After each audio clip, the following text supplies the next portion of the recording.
Bonjour, alors aujourd'hui on va voir comment l'intégrale de Wallis nous permet de calculer le volume d'une boule. Voilà, le volume classique, hein, c'est-à-dire la généralisation de ce qu'on connaît depuis notre plus tendre enfance, pi R2, et dont on a appris que ça devenait 4 tiers de pi R3 quand on était dans l'espace. Eh bien regardez, on appelle Vn de R le volume de la boule que je vais appeler Bn de R.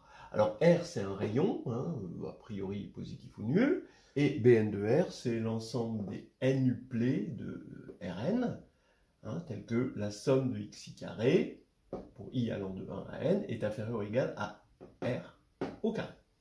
Voilà, donc c'est vraiment la n boule telle qu'on l'imagine ou pas, selon si n est inférieur ou égal à 3 ou pas. Alors on a Vn de R, eh bien j'annonce la couleur tout de suite. Il y a deux cas, il y a deux formules.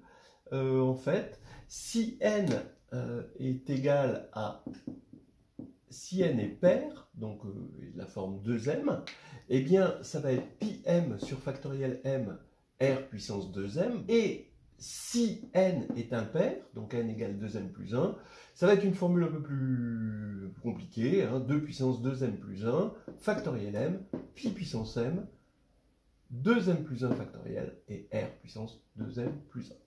Alors déjà, ça peut être pour certains une première surprise, il y a des puissances de pi, parce que quand on regardait les formules, ben pour n égale 2, la puissance c'était 1, et puis pour n égale 3, la puissance c'était 1 encore. Pi R2, 4 tiers de pi R3, les puissances de R augmentaient, mais les puissances de pi non. Ben non, ça c'était juste pour 2 et 3. Alors on vérifie les formules qu'on connaît bien. Pour n égale 1, c'est-à-dire ici m égale 0, eh bien oui, on va retrouver 2R. Bah oui, pourquoi 2R? Parce que c'est le segment moins R, hein, dans ce cas-là, hein, la 1 boule de rayon R. Pour n égale 2, bah, on a V2, bah, on retrouve le fameux pi R2 en remplaçant m par 1, ici. Et pour V3, bah, on remplace m par 1, cette fois-ci, ici. Et là, qu'est-ce qu'on trouve? On va trouver 8, 1, pi, R3 et factoriel 3, donc 6 et 8 sixièmes, ça fait 4 tiers. Donc le fameux 4 tiers de pi R3. Voilà. On donnera à la fin peut-être une formule générale avec la fonction gamma. Parce qu'en fait, tout ça, ça peut s'écrire avec la fonction gamma. Voilà. Alors, bon, pour le montrer, bah, il se trouve que on va assez rapidement ramener le volume de cette boule à, avec un changement de variable, évidemment, vous vous en doutez, à l'intégrale de Wallis. Alors regardez l'intégrale, bon, je l'appelle IN, bon, on l'appelle des fois WN. Alors là, IN, c'est intégrale de 0 à pi sur 2, sinus nt dt. Donc la formule, bon, elle est assez connue, la preuve est assez classique, je vais la refaire quand même. Donc c'est une récurrence. J'écris sinus n t égale sinus n-2 t fois sinus carré t, et sinus carré c'est 1 moins cosinus carré. Donc ici, je vais avoir cette égalité-là en développant. Ici, je reconnais in-2. Ici, bah, je vais faire une intégration par partie en posant u' sinus n-2 cosinus, et v égale cosinus t. Bon, donc j'ai u ici, c'est 1 sur n-1 sinus puissance n-1 t. V', bah, c'est la dérivée ici, c'est moins sinus t. Et maintenant, en intégrant par partie, bah, le terme intégré, on vérifie qu'il est nul, parce que ça va être uv, donc en 0 et en pi sur 2, il y a toujours un facteur qui s'annule. Et on va reconnaître, donc in égale, ben là on avait dit in-2, et ici on va reconnaître moins 1 sur n-1 in. Hein. Au niveau des signes, il y a un moins là, le moins de la formule de l'intégration par partie, et un moins. Ça fait 3 moins, et donc 3 moins, ça fait un moins. Voilà. Donc on obtient ceci. Et ce qui nous fait facilement n égale n-1 in-2. Voilà, en passant de l'autre côté. Bon, c'est assez classique comme type de calcul d'intégration par partie et de récurrence.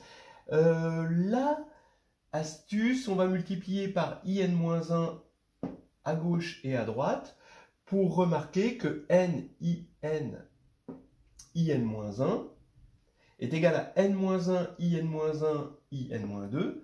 Et donc, c'est la même fonction de n, mais appliquée à n-1, ce qui fait que n-in-1 est une constante.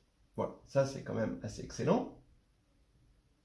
Et donc, cette constante, on la calcule pour n égale 1. Alors, pour n égale 1, ça va faire 1 ici, I1, I0. Alors, I0, ben, c'est pi sur 2, d'accord, facile. Et I1, ben, I1, c'est l'intégrale de 0 à pi sur 2 de sinus t dt. Voilà, c'est très connu que c'est 1. Sinon, on le calcule. Donc ici, ça fait pi sur 2, globalement. Donc, ça fait que n, in-1 est égal à pi sur 2. Voilà, et bien maintenant, qu'est-ce qu'on a pour i2m plus 1?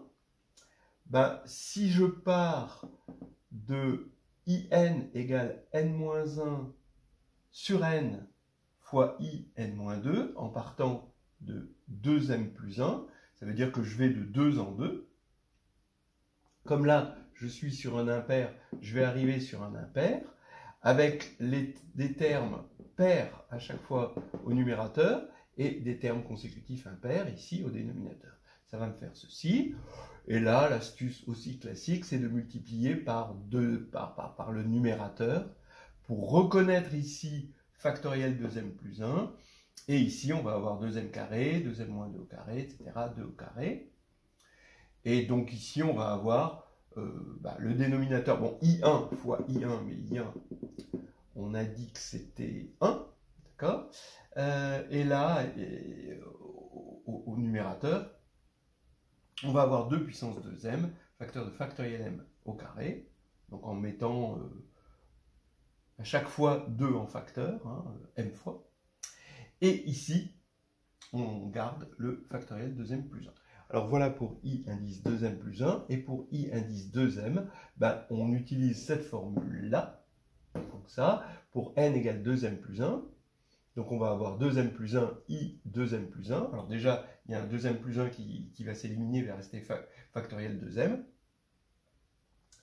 et là, je vais pouvoir récupérer ici i indice 2m, et j'ai le factoriel 2m qui part au numérateur sur ici 2 puissance 2m factoriel m au carré, et puis le pi sur 2 qui est ici. Voilà donc pour l'intégrale de Wallis, et maintenant on va l'appliquer au volume de l'hyperbole. Alors là maintenant on va calculer Vn de R, on va faire le lien avec l'intégrale de Wallis. Pour calculer Vn de R, on découpe comme ça la boule Bn en tranches. Bn de R, en fait, regardez les tranches, hein, on va dire que ça c'est des éléments de Rn, qu'on découpe en Rn-1 croix R. Alors R, ça va être la cote, en quelque sorte, Xn, et la partie Rn-1, ça va être dans Bn-1 de racine de R2 moins Xn carré. Alors, pourquoi ça? Oui, parce que ici, on va avoir cette distance-là qui va être inférieure, donc je regarde ici au max, à ce côté. Et comme ici, on a une boule de rayon R et qu'ici, on a une côte de Xn, ici, on a racine de R2 moins Xn carré. Hein, voilà. Bon, et Xn, bien sûr, va se balader entre moins R et R. Donc voilà, Bn de R. Donc maintenant, j'ai que Vn de R, c'est l'intégrale sur Bn de R dv, d'accord? C'est donc par Fubini, bon, voilà, hein, l'intégrale de moins R à R pour les Xn, de l'intégrale maintenant de du sur la boule Bn-1 de racine de R2 moins Xn carré, voilà. Et à partir de là, je vais supposer par récurrence que Vn de R, il est de la forme mu n fois Rn, exactement comme on a ici, hein, voilà le mu n, ici mu n, et là le Rn. Hein, voilà. Avec mu n égale ceci, mu n égale cela, bon, selon la parité, hein, ça ou ça. Alors, bon, on va faire la récurrence. Le côté V1 ne pose pas de problème. Alors, par récurrence, Vn plus 1 de R, ça va être l'intégrale, alors de moins R à R. Alors, attention, c'est n plus 1. Hein. 2, eh bien, ici, on va retomber sur la boule Bn, mais pour racine de R2 moins x n plus 1 carré, cette racine-là. Donc ici, par récurrence, ici, ça va faire du mu n fois cette racine puissance n, donc ça fait x2 moins x n plus 1 carré puissance n sur 2, à cause du racine qu'il y avait tout à l'heure, et dxn plus 1. Voilà pour lui. Maintenant, là-dedans, je vais poser xn plus 1 égale r cosinus t, voilà le changement de variable, ce qui va nous faire que, ici, on va avoir vn plus 1 de r. Alors, on a un moins à cause de la dérivée du cosinus. On va avoir l'intégrale de pi à 0. Donc, ça va se compenser. Ici, on va avoir mu n que je sors. Ici, avec le r cosinus au carré, on va mettre r puissance n en facteur. Et il va rester 1 moins sinus carré puissance n sur 2, ça va faire sinus n t, parce que le sinus est positif entre là et là. Et là, on va avoir r sinus t dt, et avec le moins qui est ici. Donc, bref, ça va nous donner ici... alors, on a mu n. On va reconnaître sinus n, sinus 1, ça va faire sinus n plus 1 ici, donc on va reconnaître i n plus 1, mais comme c'est intégré de 0 à pi, hein, donc, parce que j'ai le moins 1 ici, donc on a l'intégrale de 0 à pi, et que sinus est symétrique par rapport à pi sur 2, on va avoir 2 fois i n plus 1. Voilà, et le r n plus 1 évidemment. Voilà. Donc, ça me donne bien ma récurrence, ici, de n à n plus 1, avec un en plus, une précision sur mu n plus 1. Mu n plus 1 est égal à 2 mu n i n plus 1. Ou si vous préférez, mu n égale 2 mu n moins 1 i n. Donc maintenant, je vais réappliquer cette formule pour mu n moins 1, et je vais avoir 4 mu n moins 2, in moins 1. Mais in moins 1, on avait une formule hein, qui va nous donner ici, quand on multiplie par 4, 2 pi sur n avec le mu n moins 2 ici. Voilà. Donc maintenant, mu 1, c'est clair qu'il vaut 2. Mu 2, c'est clair qu'il vaut pi. Bon, ça c'est bien connu. Et ça va nous faire, bon, par exemple, mu 2m. Hein, et bien, quand on va utiliser cette formule de récurrence, on saute de 2 en 2. Donc, comme on va arriver non pas sur mu 0, mais sur mu 2, on va avoir 2 puissance m-1 pi puissance m-1 là. Et là, on va sauter de 2 en 2. On va avoir des facteurs 2m, 2m-2 jusqu'à 4. Et là, je mets en facteur 2 puissance m-1. Et j'ai factoriel m. Et là, j'ai pi puissance m-1 fois mu2 qui vaut pi. Donc, j'ai bien pi puissance m sur factoriel m comme désiré. Et puis, pour l'autre, c'est exactement pareil. On tombe facilement là-dessus. Voilà. Alors là, maintenant, on va discuter un petit peu de ces coefficients. Hein. Donc, je vous fais remarquer que donc, mu n, c'est le volume de la n boule de rayon 1. Et on va regarder la n boule de rayon 1, comment elle évolue avec n. Alors, regardons de plus près mu n, c'est-à-dire le volume de la n boule de rayon 1. Voilà d'accord, je vais juste poser r égale 1 dans la formule ici. Donc mu 1, c'est 2, hein, mu 2, c'est pi, donc 3,14, vous voyez, ça grimpe. Mu 3, c'est 4 tiers de pi, d'accord? Donc c'est 4,19 hein, à peu près, donc ça grimpe encore. Mu4 c'est pi2 sur 2, d'après cette formule-là, voilà, celle-là. Et donc là ça fait 4,93, on monte encore. Mu5, ça va faire 8 pi2 sur 15, avec cette formule-là, à peu près 5,26, on monte. Et mu6, ça fait pi de 3 sur factoriel de 3, c'est-à-dire 6.